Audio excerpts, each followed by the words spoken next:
Welcome to GT5 news. ఈనాటి వార్తలకు స్వాగతం. భూపాలపల్లి జిల్లా షాయంపేట గ్రామంలో రాబోయే గ్రామ పంచాయతీ ఎన్నికలు వేడెక్కుతున్న వేళ గ్రామ అభివృద్ధి లక్ష్యంగా రాజకీయాల్లో కొనసాగుతున్నామని షాయంపేట సర్పంచ్ అభ్యర్థి రమాదేవి భర్త కుసుమ శరత్ తెలిపారు. గ్రామంలో అనేక ఆలయాల పునర్నిర్మాణంతో పాటు పద్మశాలి కులస్తుల అభివృద్ధి కోసం మొదటి నుంచే నిరంతరంగా కృషి చేస్తున్నామని ఆయన పేర్కొన్నారు. గ్రామ శ్రేయస్సే తన రాజకీయ జీవిత లక్ష్యమని, ప్రతి అభివృద్ధి పనిలో ప్రజలతో కలిసి ముందుకు సాగుతున్నామని అన్నారు. త్వరలో జరగబోయే గ్రామ పంచాయతీ ఎన్నికల్లో తమ తరపున సతీమణి రమాదేవిని బరిలోకి దింపుతున్నానని తెలిపారు. బీఆర్ఎస్ పార్టీ ఆధ్వర్యంలో పార్టీ నాయకులు గండ్ర వెంకటరమణారెడ్డి ఆశీస్సులతో ప్రజల ముందుకు వస్తున్నామని స్పష్టం చేశారు. గ్రామ అభివృద్ధి కొనసాగాలంటే తమకు మరో అవకాశం ఇవ్వాలని, ప్రతి ఓటరు తమ అమూల్యమైన ఓటు వేసి రమాదేవిని అత్యధిక మెజారిటీతో గెలిపించాలని కుసుమ శరత్ విజ్ఞప్తి చేశారు.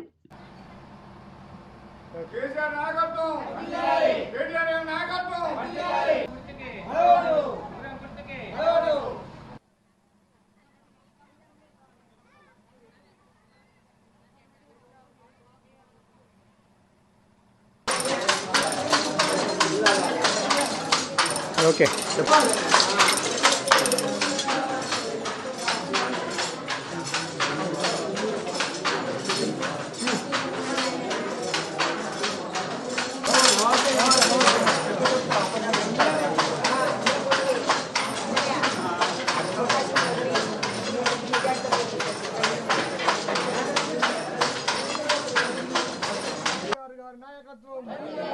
వెంకటరమణారెడ్డి గారి నాయకత్వం, జ్యోతి గారి నాయకత్వం, గండ్ర వెంకటరమణారెడ్డి నాయకత్వంలో పనిచేసుకుంటూ మళ్ళీ ఉద్యమ సమయంలో నేను టీఆర్ఎస్లోకి రావడం జరిగింది.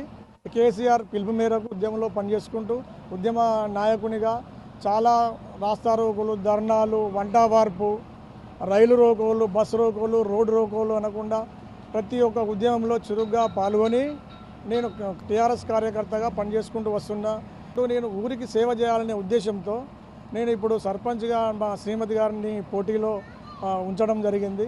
అది గండ్ర వెంకటరమణారెడ్డి గారి నాయకత్వంలో, గండ్ర జ్యోతి గారి నాయకత్వంలో మేము గత 10 సంవత్సరాల నుంచి పనిచేసుకుంటూ ఇప్పుడు వాళ్ళ కోరిక మేరకు మేము సర్పంచ్గా బరిలో ఉన్నాము.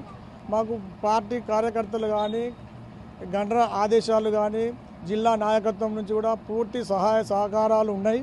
కాబట్టి మేము బరిలో ఉన్నాము. మేము చాలా కష్టపడుతూ కార్యకర్తలను మమేకం చేసుకుంటూ నేను ఇంటింటి ప్రచారం డోర్ టు డోర్ తిరుగుకుంటూ చేస్తున్నాను. మేము 80% ముందంజలో ఉన్నాము. మేము తప్పకుండా గెలుస్తామనే ఆశాభావంతో ఉన్నాము. తప్పకుండా గెలుస్తాము. ఊరికి మేము చేయదలిచినట్టు మా మేనిఫెస్టో ఫస్ట్ సమస్య ఏంటంటే కోతుల బెడద. కోతులు చాలా వనరాలు ఇబ్బంది చేస్తున్నాయి. తర్వాత కుక్కలు ఒకటి. వీటిని నివారించడానికి మా ప్రయత్నం మేము చేసి వాటిని ప్రభుత్వ పరంగా ఏది అంటే గ్రామ పంచాయతీ పరంగా వాటిని బంధించి ఊరు బయట అడవులలో కానీ ఇంకెక్కడ కానీ అదే గవర్నమెంట్ చట్టపరంగా ఎలా అయితే అలా వాటిని మేము ఊరిలో వీటి సమస్య లేకుండా ప్రజలు మంచిగా నిద్రపెట్టేటట్టు